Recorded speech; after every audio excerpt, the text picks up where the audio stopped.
Muito bem, pessoal, a partir deste vídeo vamos estudar a legislação municipal de Taquara.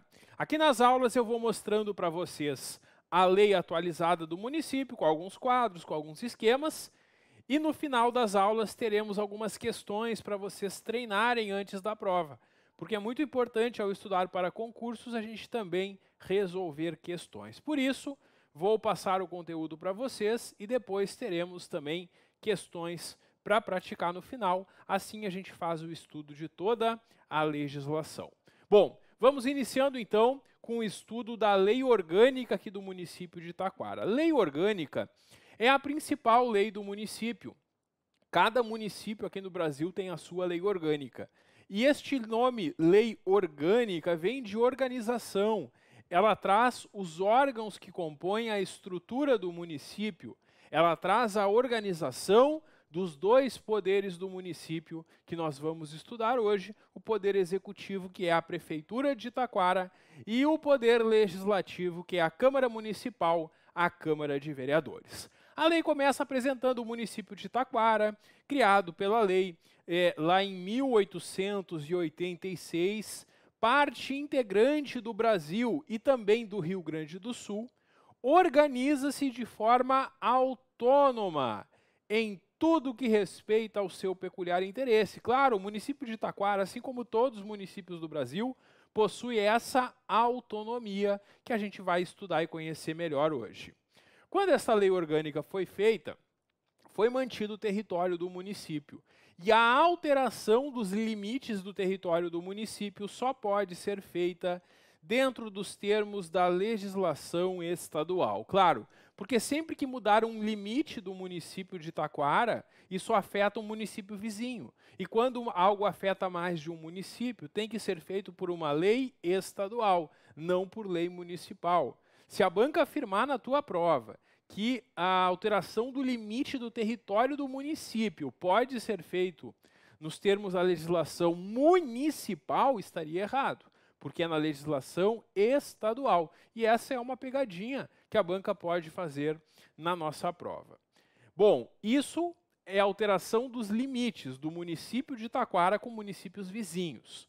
Agora, a alteração interna dentro do território de Taquara, essa poderá ser feita por uma lei municipal. A divisão do município em distritos ou áreas administrativas pode ser feita por lei, que seria uma lei municipal, precedida de consulta à população da área ou distrito. Então, se faz uma consulta à população para ver se ela concorda, e se ela concordar, por meio de lei, se cria ou se muda a divisão administrativa interna do município em áreas ou distritos. Pessoal, o artigo 3º prevê que todo poder emana, todo poder vem do povo, que o exerce por meio dos representantes eleitos ou diretamente. Claro, nós elegemos representantes e em Taquara vai ter o prefeito, vice-prefeito, vereadores. Mas além disso, tem formas diretas do povo também exercer esse poder. A gente vai estudar algumas aqui ao longo desta aula, como por exemplo no caso de iniciativa popular de projeto de lei. O artigo 4º traz os objetivos fundamentais do município, seguindo aquilo que está também no artigo 3º lá da Constituição Federal. Constituir uma sociedade livre, justa e solidária é o primeiro objetivo. Promover o bem comum de todos os munícipes, munícipes são os cidadãos aqui do município. Erradicar, acabar com a pobreza, com a marginalização e reduzir, diminuir as desigualdades sociais. Símbolos do município de Taquara são o hino, bandeira e o brasão municipais.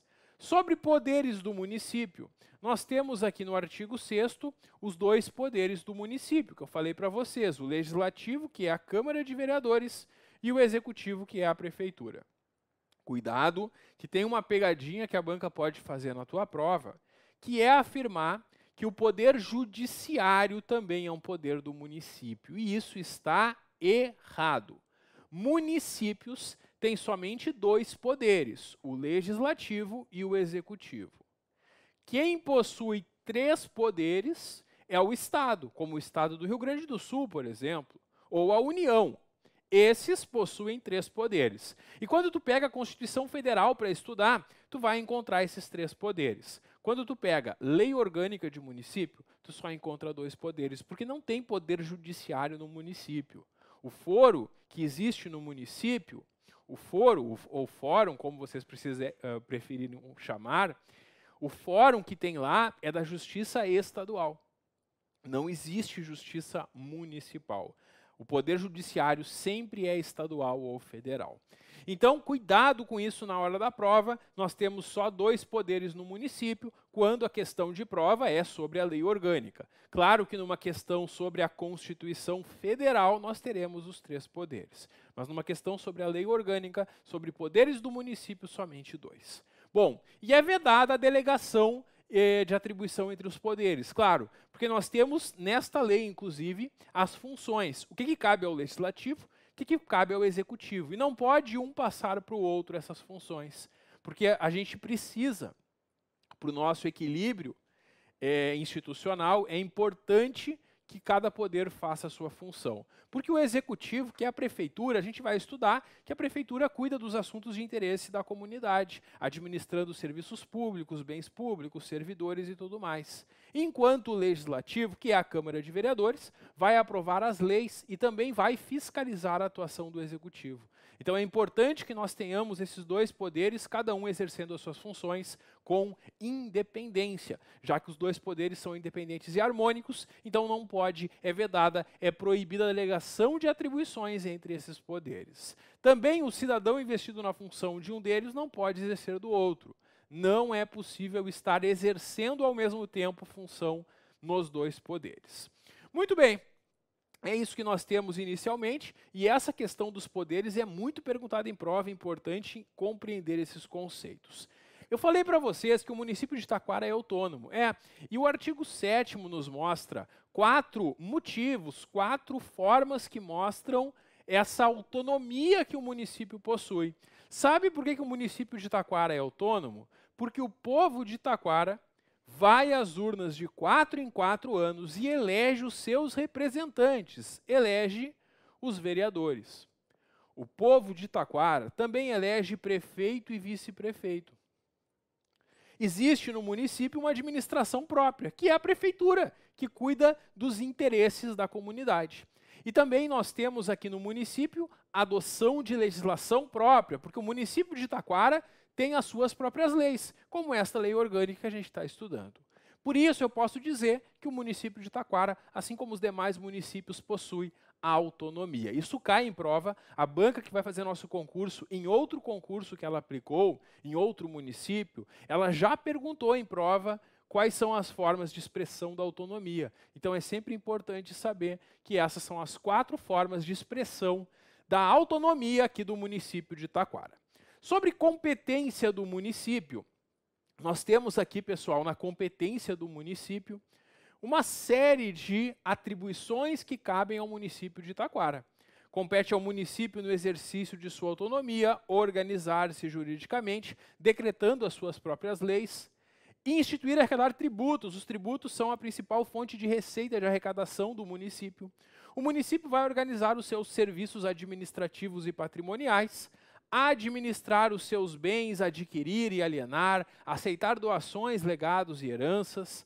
Também o município vai desapropriar quando houver necessidade ou utilidade pública ou interesse social, fazer a concessão e permissão dos serviços públicos, organizar o seu quadro de servidores e estabelecer também o seu regime jurídico, o Estatuto dos Servidores do município. Também elaborar o Plano Diretor de Desenvolvimento Urbano. O Plano Diretor é a principal norma de desenvolvimento urbano do município.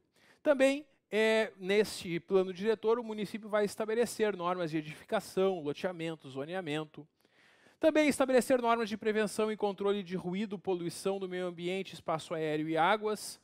Concessão do transporte coletivo, muito importante. O município é responsável pelo transporte coletivo, ele pode prestar diretamente ou fazer concessões, que é o mais comum, para que empresas explorem esse serviço cobrando tarifa dos usuários. E cabe ao município, então, fazer essas concessões e permissões do transporte coletivo, táxi, e é o município que vai fixar a tarifa do transporte, os itinerários, qual é o caminho que vai ser percorrido pela linha do ônibus, onde vão ser os pontos de estacionamento e parada, tanto de ônibus quanto de táxis. Também o município vai regulamentar a utilização dos logradouros públicos, das ruas, avenidas, parques e praças, sinalizando as faixas de rolamento, colocando placas indicativas das zonas de silêncio, disciplinando regras do serviço de carga e descarga e também a tonelagem máxima que pode entrar em veículos pelo município. Também o município, para os seus serviços, vai estabelecer servidões administrativas temporárias. A servidão administrativa é uma passagem que o município faz, que pode ser subterrânea, pode ser aérea, pode ser terrestre, uma passagem que faz em uma iniciativa, em uma propriedade particular, para poder passar, por exemplo, encanamento, fiação, caminho para que pessoas possam chegar a lugares. Isso são servidões, são passagens abertas em áreas particulares, e o município tem esse poder de estabelecer essas servidões sempre que necessário. Também a limpeza, as regras de limpeza dos espaços públicos, a coleta do lixo domiciliar e a prevenção de incêndios. Cabe ao município licenciar estabelecimentos industriais, comerciais, de prestação de serviços e outros. Se eu quero abrir um estabelecimento no município, por exemplo, quero abrir um restaurante no município, para o meu restaurante funcionar, eu preciso de um alvará da prefeitura. O alvará é o documento da prefeitura que me concede a licença para funcionar. E para eu obter este documento, para eu obter um alvará, eu vou ter que demonstrar que meu estabelecimento preenche os requisitos da lei para funcionar, sem colocar em risco a saúde, higiene e bem-estar da população. E cabe à prefeitura fiscalizar isso. Fiscais da prefeitura acompanham justamente se os estabelecimentos preenchem esses requisitos previstos em lei. Quando é pedido o alvará, quando é concedida essa licença, isso é verificado. Também, periodicamente, a fiscalização da prefeitura vai ver se os estabelecimentos continuam cumprindo esses requisitos. E se identificar que o estabelecimento está descumprindo regras de funcionamento, a prefeitura tem o poder de cassar, retirar esse alvará, impedindo que continue funcionando esse estabelecimento. Também cabe ao município fixar os feriados municipais, bem como horário de funcionamento dos estabelecimentos comerciais, industriais, de prestação de serviços e outros. O município também faz as leis sobre serviço funerário e cemitério, interdita uma edificação que esteja em ruína ou em condição de insalubridade, ameaçando a segurança da população. Também ele vai regulamentar a publicidade, regulamentar competições esportivas, legislar sobre apreensão e depósitos de semoventes, mercadorias e imóveis em gerais. Isso aqui é feito principalmente pelo Código de Posturas do município. Legislar sobre os serviços públicos, todas essas são competências do município. Pessoal, nós vimos aqui 20 competências do município. Sabe como é que isso é perguntado em prova? A banca traz essas competências na prova e mistura elas com competências da União. Lá na Constituição Federal tem competências da União. E a banca gosta de misturar essas competências que são aqui do município de Taquara com aquelas da União. Por isso é bom saber tudo que cabe ao município para identificar na prova quando perguntado. Outra coisa que a banca também pode fazer é misturar, confundir essas atribuições que são do município com atribuições que são do município junto com a União e com o Estado. Porque aqui no artigo 9º, tem competências concorrentes. A competência concorrente é aquilo que cabe ao município, mas não só ao município. Cabe ao município, ao Estado e à União. Quer dizer, são providências que vão ser tomadas pela Prefeitura de Taquara, pelo governo do Estado do Rio Grande do Sul e pelo governo federal.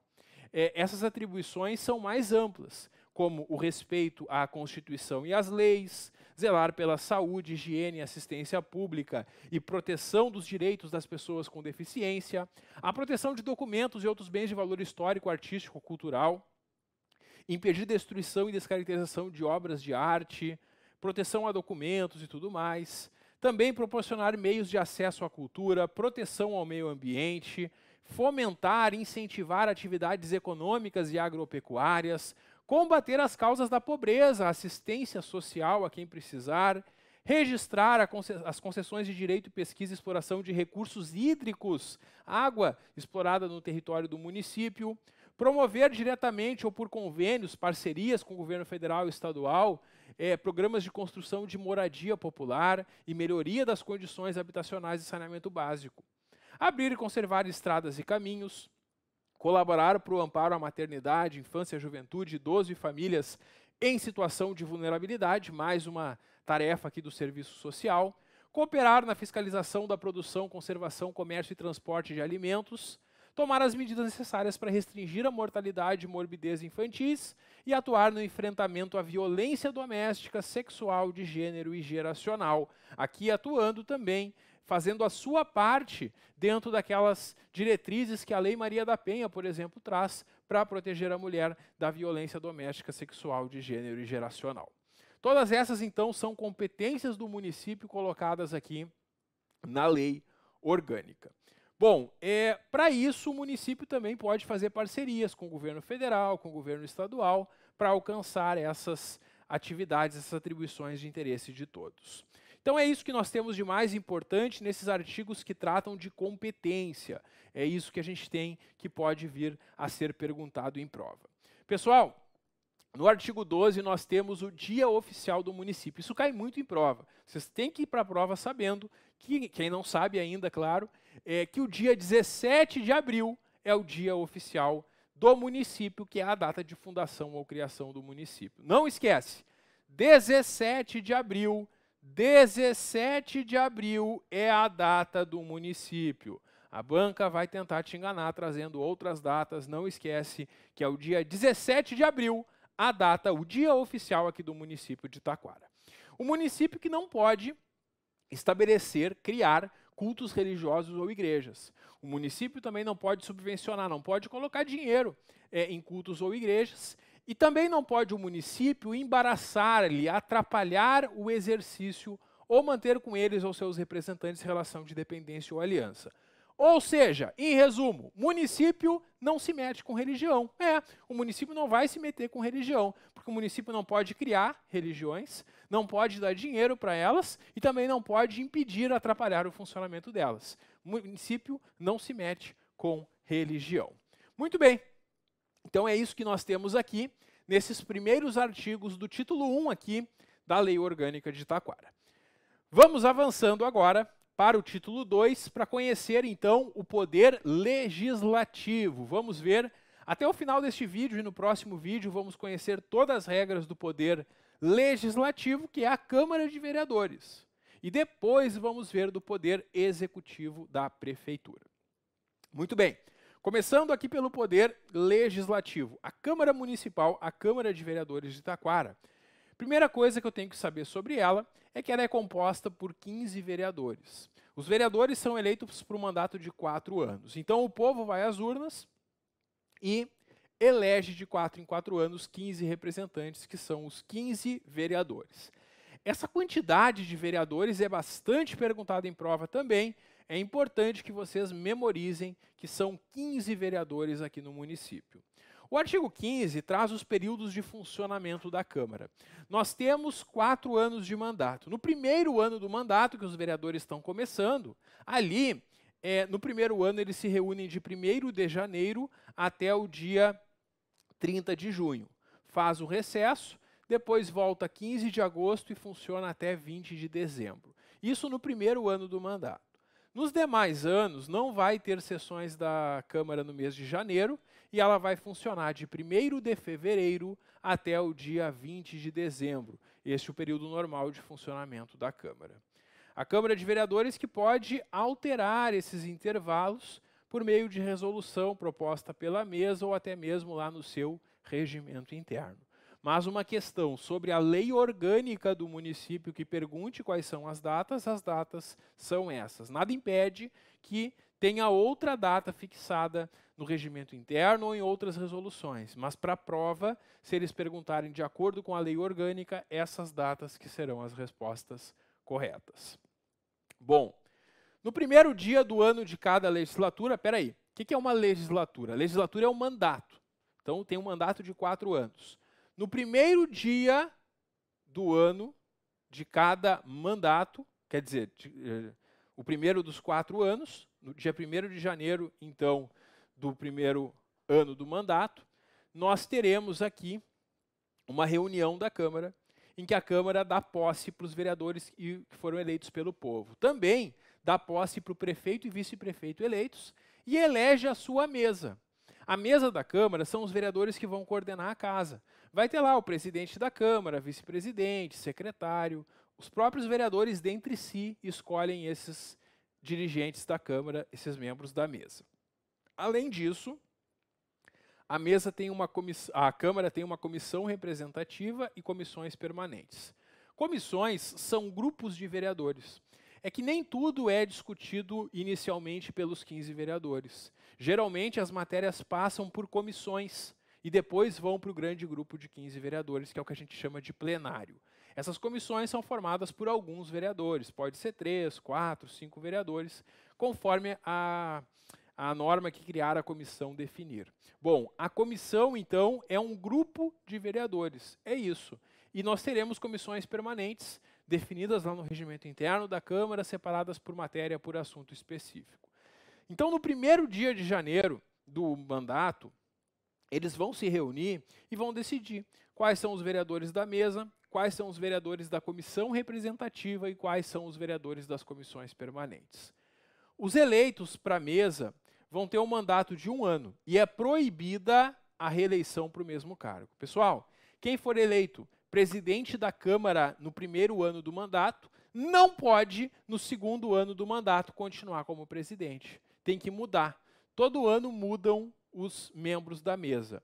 Um membro da mesa pode até continuar na mesa. Por exemplo, ele pode ser vice-presidente num ano e no outro ano ser presidente, porque são cargos diferentes. Agora, reeleição para o mesmo cargo não é possível. Então, nós temos, durante um mandato de 4 anos, 4 mesas diferentes. Não é permitida a reeleição para o mesmo cargo. Coisas que a banca pode perguntar na prova. A banca pode mudar a duração do mandato, para tentar te confundir, dizendo que o mandato da mesa é de 2 anos ou de 4 anos, e aí está errado. O mandato dos vereadores é de 4 anos, mas desses 4 anos nós teremos cada ano uma mesa diferente. O mandato da mesa é de 1 ano, não esquece isso. E outra coisa que a banca pode tentar te enganar na prova é dizer que é permitida a reeleição para o mesmo cargo. Isso está errado, porque é vedada, é proibida a reeleição para o mesmo cargo. Se eu for presidente da Câmara no primeiro ano do mandato, eu não posso ser presidente da Câmara de novo no segundo ano. É isso. E então, a cada ano vai ser feita uma eleição da mesa e das comissões. O artigo 17 trata de convocação extraordinária. Convocação extraordinária é uma convocação extra, uma convocação a mais, além daquelas convocações normalmente realizadas pela Câmara. E a quem cabe a convocação extraordinária da Câmara? A convocação extraordinária da Câmara cabe ao presidente da Câmara, ou a 1/3 dos vereadores, ou à comissão representativa, ou ao prefeito. Esses podem convocar a Câmara para uma sessão extraordinária. A sessão extraordinária é convocada sempre que tem uma matéria a ser tratada que não deu tempo de tratar nas sessões normais ou quando tem uma urgência que não pode esperar a próxima reunião da Câmara. Aí convoca uma extraordinária. Interessante que os vereadores não vão receber nem um centavo a mais por causa dessa convocação extraordinária, porque nessas sessões extraordinárias, a Câmara somente pode deliberar sobre a matéria da convocação e é vedado, é proibido o pagamento de parcela indenizatória. Não é permitido que se pague indenizações para os vereadores pelo fato de ter que participar de uma sessão extra. Então, os vereadores não recebem nenhum centavo a mais por essa reunião, e essa reunião, na convocação, vai dizer qual é o assunto, e só pode tratar daquele assunto que está na convocação. As sessões extraordinárias devem ser convocadas com uma antecedência de, no mínimo, 48 horas, salvo quando for uma situação muito emergencial, de catástrofe, calamidade, algo do tipo. Para essas reuniões, a convocação dos vereadores é pessoal e por escrito, e convocações de sessões podem versar sobre essas matérias. Aqui estão as matérias que permitem uma sessão extraordinária. A banca também pode perguntar: é possível fazer uma extraordinária, então, para tratar de saúde, educação, segurança, desastres naturais ou calamidades, quanto a instalações de novas empresas no município ou situações excepcionais, a critério de deliberação do presidente da Câmara de Vereadores e desde que comprovada essa imprevisibilidade, quer dizer, algo que não tinha como prever, algo que é necessário fazer essa convocação extraordinária. Muito bem, então é isso que nós temos aqui. E sempre, pessoal, sempre que se tratar de auxílios financeiros, que é quando vai ser dado um auxílio financeiro para uma festa ou evento, isso não pode ser objeto de sessão extraordinária, isso tem que ser planejado. E todos os projetos que tratem desses auxílios financeiros para festas e eventos devem ser solicitados à Prefeitura com pelo menos, no mínimo, 45 dias de antecedência. Na comissão representativa e nas comissões da Câmara é assegurada a representação proporcional dos partidos. E a comissão representativa é eleita na última sessão ordinária do período, com atribuições definidas no regimento interno e funciona também durante o recesso. A comissão representativa é uma comissão de vereadores que estão numa espécie de sobreaviso ou plantão. Durante o período de recesso da Câmara, eles podem ser convocados caso necessário. Bom, a Câmara Municipal vai funcionar com a presença de, no mínimo, maioria absoluta dos seus membros. Maioria absoluta dos membros é mais da metade total de membros. Quantos membros tem na Câmara, pessoal? 15, né? São 15 vereadores. Então, quantos votos significam maioria absoluta? 8, né? Porque mais da metade de 15 são 8. É isso. Então, para que algo seja colocado em votação na Câmara, é necessário que estejam presentes 8 vereadores. E pela maioria dos presentes se aprova. Então, vamos imaginar que tem sessão na Câmara hoje e tem 15 vereadores presentes. Se tem 15 vereadores presentes, a votação pode acontecer. E a decisão vai ser tomada pelo voto de maioria. Tendo 15 presentes, maioria serão 8. Agora, se tiverem alguns ausentes, se tem sessão na Câmara hoje e estão apenas 10 vereadores presentes, eu não preciso de 8 votos para aprovar. Eu vou precisar de 6 votos, que é mais da metade de 10 dos que estão presentes.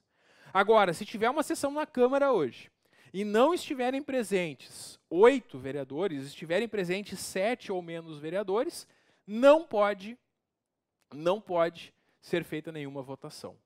Porque para que algo seja colocado em votação, é necessária a presença de pelo menos 8 vereadores e se aprova, em regra, pela maioria dos presentes. Em regra, porque tem alguns casos que esta lei orgânica vai dizer que é necessário o voto de maioria absoluta.